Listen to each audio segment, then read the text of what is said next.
দেখেন, চট্টগ্রামে এনসিপি নেতাদের কাজ।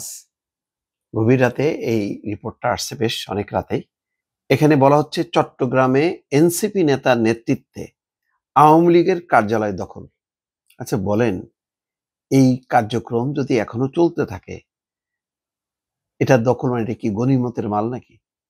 ইচ্ছে হলে দখল করলাম, মানে আইন কানুন প্রশাসন কিচ্ছু নাই, পারে এইভাবে দখল করতে? এইগুলি দিয়ে কি প্রতিষ্ঠা করতেছে? একটা তরুণদের দল কত বড় বিপ্লব আনলো, পরিবর্তন আনলো। সেই দখলের অভিযোগ বিভিন্ন গ্রুপের প্রতি। এখন নিজেরা দখল, চাঁদাবাজি, এই অভিযোগে তারা জর্জরিত। দলটা তো দাঁড়ালো না, কিন্তু এই দখল কার্যক্রমটা ঠিকই আছে। জাতীয় নাগরিক পার্টির এক নেতার নেতৃত্বে একদল তরুণ কার্যক্রম নিষিদ্ধ ঘোষিত আওয়ামী লীগের চট্টগ্রাম উত্তর জেলার কার্যালয় দখল করেছেন। মঙ্গলবার দুপুরে নগরের নিউ মার্কেটের দোস্ত বিল্ডিং অবস্থিত কার্যালয়টি দখল করা হয়। এনসিপির চট্টগ্রাম নগর কমিটির যুগ্ম সমন্বয়কারী ও বৈষম্য বিরোধী ছাত্র আন্দোলনের নগরের সাবেক আহ্বায়ক আরিফ মঈনুদ্দিন এই দখলের নেতৃত্ব দেন। তার সঙ্গে বৈষম্য বিরোধী ছাত্র আন্দোলনের সাবেক সমন্বয়ক এবং কর্মীরাও ছিলেন। চট্টগ্রাম উত্তর জেলা আওয়ামী লীগের দলীয় কার্যালয় দখল নেওয়ার একটি ভিডিও সামাজিক যোগাযোগ মাধ্যমে ছড়িয়ে পড়েছে। ভিডিওতে দেখা যায় একদল তরুণ কার্যালয়ের দেয়ালে থাকা বঙ্গবন্ধু শেখ মুজিবুর রহমানের মুরাল ভাঙচুর করছেন। এতে আরিফ মঈনুদ্দিন সহ এনসিপি ও বৈষম্য বিরোধী ছাত্র আন্দোলনের নেতাদের দেখা যায়। চট্টগ্রাম নগরে দোস্ত বিল্ডিং আওয়ামী লীগ ছাড়াও বিএনপি, বাসদ, গণসংহতি আন্দোলন সহ বিভিন্ন রাজনৈতিক এবং সামাজিক সংগঠনের কার্যালয় রয়েছে।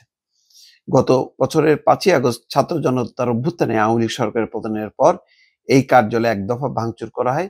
এরপর থেকে কার্যালয়টি তালাবদ্ধ ছিল।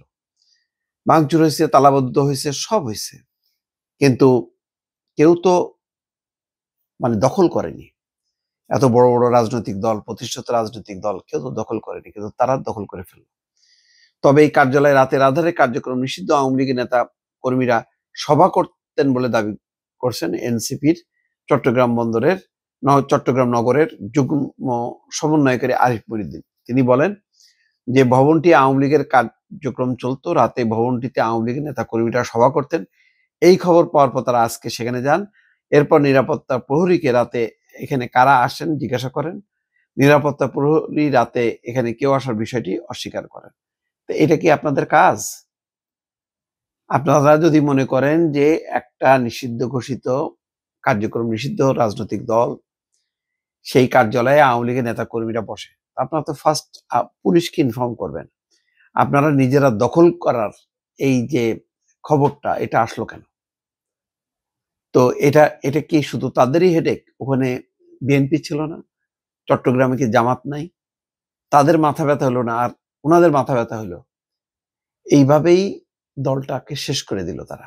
নিজেদের ভাবমূর্তি নষ্ট করলো, দলটা শেষ করলো, এবং এর কোনো গ্রহণযোগ্যতা পাইল না। এই এই যখন খবরগুলি গণমাধ্যমে আসে, এই যে দখল করা, এটা কোনোভাবেই, এটা দিয়ে একটা দলের যে গ্রহণযোগ্যতা, দলের একটা ভাবমূর্তি, এটা খুব উজ্জ্বল হইলো, এটা কোনোভাবেই প্রমাণ হয় না।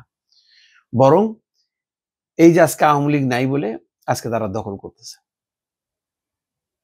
তাহলে দখল, চাঁদাবাজি কোনো জায়গা থেকে তো এনসিপি তারা দূরে নেই।